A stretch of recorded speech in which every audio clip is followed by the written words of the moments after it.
بول رہے ہیں جو آج سے 1400 برس پہلے بولا کرتے تھے. بزرگوں سارے ہمارے اکابر والوں کا کہنا ہے کہ بھئی حالات بگڑے ہیں اعمال بگڑنے کی وجہ سے, اور اعمال بگڑے ہیں دل کا یقین بگڑنے کی وجہ سے. یہ بات ہے حضرت پروفیسر نادر علی خان صاحب رحمۃ اللہ علیہ کی, اور ہر بیان میں وہ کہتے کہ حالات بگڑے اعمال بگڑنے سے, اعمال بگڑے دل کا یقین بگڑنے سے, اور علاج یہاں سے شروع ہو جائے. یقین درست ہو جائے تو جسم سے نکلنے والے اعمال اچھے ہو جائیں, اعمال اچھے ہو جائیں, اللہ حالات کو بدلیں گے اور زبردست بدلیں گے. اللہ کا وعدہ ہے. حضرت نے مثال دی کہ بھئی درخت کے اوپر کے پتے سوکھتے ہیں, کون دیوانہ ہوگا لے جا کے ڈھالیوں کو انجیکشن ڈالے. پتوں کو کوئی جو ہے دوا ڈال کے بندے اسے پاگل کہیں گے, لوگ کہیں گے اگر ڈھالیوں کا علاج نہیں جڑ کا علاج کرو, اس جڑ پہ دوائی ڈالو, یہاں اس کا پانی وغیرہ پہنچاؤ تو ادھر ہریالی شروع ہو جائے گی. فرمایا ساری دنیا حالات کو درست کرنے میں لگی ہے, اور اللہ جزائے خیر دے ہمارے بڑوں کو, وہ ہمارا دل کا یقین سجانے میں لگے ہیں. ادھر سے ادھر کا مایا سرمایہ سدھرے تو پھر اللہ حالات کو سازگار بنائیں گے, جیسے اللہ نے پیغمبر کے زمانے سے حالات کو سازگار بنایا. جی اب بھی لوگ دنیا کی تعریف کر رہے ہیں اور دنیا کی چرچے کر رہے ہیں, حضور کے زمانے میں بھی ایسا ہوتا, لیکن قربان جائیں ہمارے پیارے پیغمبر پر. اللہ کے حبیب ہمیشہ اپنے لوگوں کو, اپنے صحابہ کو ادھر متوجہ کروا رہے ہیں. صحابی آ رہے ہیں, حضور آج بازار لگا اور میں نے کاروبار کیا, بہت کاروبار کیا. یاد رکھیں صحابہ کا ایک بڑا مجمع تاجروں کا مجمع ہے, بہت بڑا مجمع صحابہ کا تجارت کرتا تھا, جیسے آج بھی ہماری امت کا بڑا مجمع تجارت کرتا ہے. اور لوگوں نے کہا کہ تجارت سب سے بڑی برکت کی چیز ہے. عبد الرحمن بن عوف جن کی وفات پر بیویوں کو 8واں حصہ, جی سمن جس کو کہتے ہیں, ایک ایک بیوی کو 6 کروڑ کی رقم ملی ہے. 6 کروڑ آج کے حساب سے 8واں حصہ ملا ہے. مرد بچوں کو کیا ملا ہوگا, عورت بچوں کو کیا ملا ہوگا, اور یہ حساب لگائیں تو آج کے بلینئر جو دنیا کے سب سے بڑے ورلڈ وائز کروڑپتی ہیں, عبد الرحمن بن عوف کے قدموں کی دھول نہیں بنے گی. اللہ نے اتنی دولت دی تھی, تجارتوں کی برکتیں تھیں.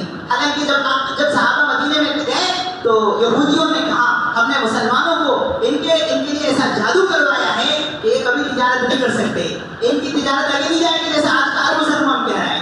تو بات ہر ایک کی زبان پہ لگی ہوئی ہے کہ پہلے جیسے بیپار اب نہیں ہے. دوسرا, میرے دکان کے سامنے اور اتنا دکان کھول دیا ہے, تجارت ٹھپ پڑ گئی ہے. اللہ کے بندو کس چیز کی ہم دعوت دے رہے ہیں اور ہمارا عمل کیا بتا رہا ہے؟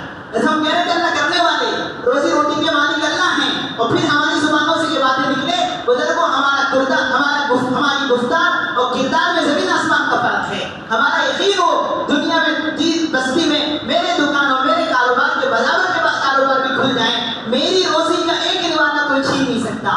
میرے مقدر میں جو ہے وہ اللہ مجھے پہنچا کے رہیں گے. یہودیوں نے کہا ہمیں ایسے جادو کروانے ہیں مسلمانوں پر, جب بھی تھے اب بھی ہیں. مرکز نظام الدین میں مولانا قیاس رحمۃ اللہ علیہ کے دور میں قنوت نازلہ پڑھی جا رہی تھی. حضرت نے امام صاحب کو پوچھا یہ قنوت نازلہ جو فجر میں پڑھ رہے ہیں اور تم نیت کر رہے ہو دشمن ایمان والوں پہ مسلط نہ ہو, کس کی نیت کرتے ہو؟ فلاں پہ ظلم کرتا ہے. تو حضرت نے کہا وہ بھی نیت کرو, ساتھ میں کچھ باطل طاقتیں اللہ کے بندوں کے دلوں پہ تصرف کر رہے ہیں اور ان کو توڑنے کی کوششیں کر رہے ہیں, ان کے دلوں پہ ظلمت لانے کی کوشش کر رہے ہیں. قنوت نازلہ میں ان ظالموں کی بھی نیت کر کے تم بددعا کرو. مولانا قیاس رحمۃ اللہ علیہ نے قنوت نازلہ میں ایسوں کی نیت کرنے کے کہا.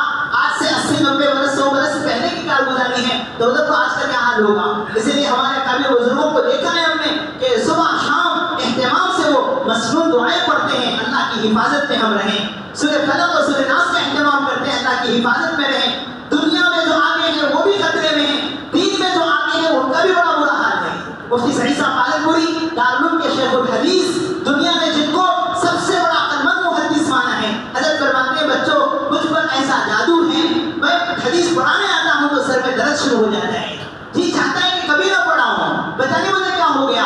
اثر کے بعد اہتمام سے بیٹھ کے مسنون دعاؤں کو پڑھ کے دم کرتے ہیں. یاد رکھیں آج کے زمانے میں ہمارا سب سے بڑا علاج سنت والی دعائیں پڑھنے میں ہے. جی حضرت ابان ابن عثمان رضی اللہ تعالیٰ, حضرت عثمان غنی کے بیٹے ہیں حضرت ابان, وہ حدیث پاک سنائیں کہ جو بندہ اعوذ بکلمات اللہ التامات 3 مرتبہ صبح میں پڑھ لے, شام تک اللہ اس کی دنیا اور آخرت کی حفاظت کریں گے. وہ شام میں پڑھ لے, صبح تک اللہ اس کی حفاظت کریں گے. چھوٹی سی دعا اعوذ بکلمات اللہ التامات من شر ما خلق, 3 مرتبہ جو پڑھے اللہ اس کی حفاظت کریں گے. آپ یہ بیان کر رہے ہیں, مطلع کا کرنا ترمذی شریف کی حدیث ہے.